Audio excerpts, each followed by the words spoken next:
चीन ने भारत पर हमला करके सैन्य के साथ साथ आर्थिक मुसीबत भी मोल ले ली है। भारत के साथ व्यापार चीन के लिए बेहद अहम है और भारतीय वहीं पर चोट करने की तैयारी में है।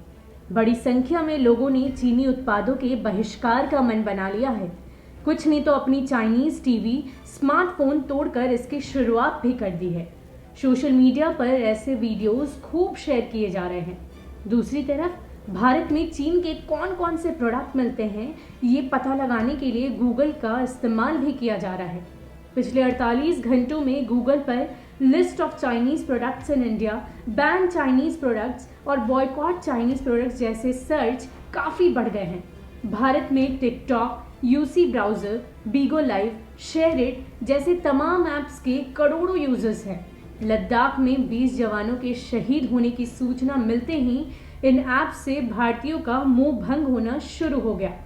लोग किसी भी तरह चीन को चोट पहुंचाना चाहते हैं। कई यूजर्स ने चीनी ऐप्स अनइंस्टॉल करने की जानकारी सोशल मीडिया पर दी है, तो कुछ ने कहा कि भारत सरकार ही चीनी ऐप्स पर पाबंदी लगाए। इस संबंध में confederation of all India traders ने 500 से भी ज़्यादा मेड इन चाइना प्रोडक्ट्स की लिस्ट जारी की है। सीआईटी की अपील है कि इन उत्पादों का हालिया तनाव के बाद सख्ती से बहिष्कार किया जाए। इस लिस्ट में किचन आइटम्स, फैब्रिक, टेक्सटाइल्स, कपड़ों से लेकर ज्वेलरी, फुटवेयर, हैंडबैग्स, कॉस्मेटिक्स और इलेक्ट्रॉनिक प्रोडक्ट्स भी शामिल हैं। बहुत सारे लोग यह भी कह रहे हैं कि चीन का बॉयकॉट करने से ही काम नहीं चलेगा। भारतीय उत्पादों को भी उतना ही सपोर्ट करना होगा ताकि हमारी अर्थव्यवस्था फले और फूले। चाइना की अर्थव्यवस्था को बॉयकॉट करने की शुरुआत तो भारतीय टेलीकॉम मंत्रालय ने कर भी दी है। जानकारी के मुताबिक टेलीकॉम मंत्रालय ने बीएसएनएल, एमटीएनएल और अन्य टेलीकॉम कंपनियों से कहा है कि वे चीन के इक्विपमेंट को बैन करें। बता दें कि चाइनीज कंपनी जेडटीई का बीएसएनएल से सबसे बड़ा कस्टमर है। वह इसे 6 सर्विस एरिया में सपोर्ट करता है। प्राइवेट टेलीकॉम कंपनियां पहले से ही चीन पर निर्भरता घटा रही हैं। वर्तमान में जेडटीई भारतीय एयरटेल के लिए 2 सर्कल में और वोडाफोन आइडिया के लिए 5 सर्कल में काम करता है। साथ ही साथ जेडटीई चीन का लीडिंग टेलीकॉम इक्विपमेंट कंपनी है।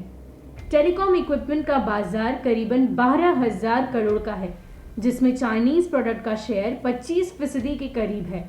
इस फील्ड के लोगों का कहना है कि अगर भारतीय कंपनियां चीन छोड़कर दूसरे देशों से आयात करती है तो लागत करीबन 15% तक बढ़ जाएगी। इससे पहले सीआईटी ने सरकार से चीनी कंपनियों को दिए गए ठेकों को तुरंत रद्द करने और भारतीय स्टार्टअप में चीनी कंपनियों द्वारा निवेश को वापस करने के नियमों को बनाने जैसे कुछ तत्काल कदम उठाने का भी आग्रह किया था।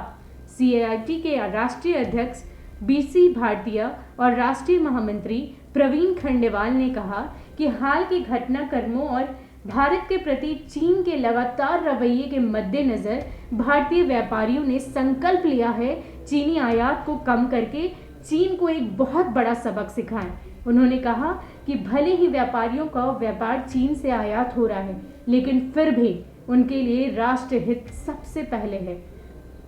वो व्यापार चीन से करना बंद करेंगे और उन्होंने आंदोलन के साथ एकजुटता से खड़े होने का फैसला भी लिया है। Bureau report, news for nation.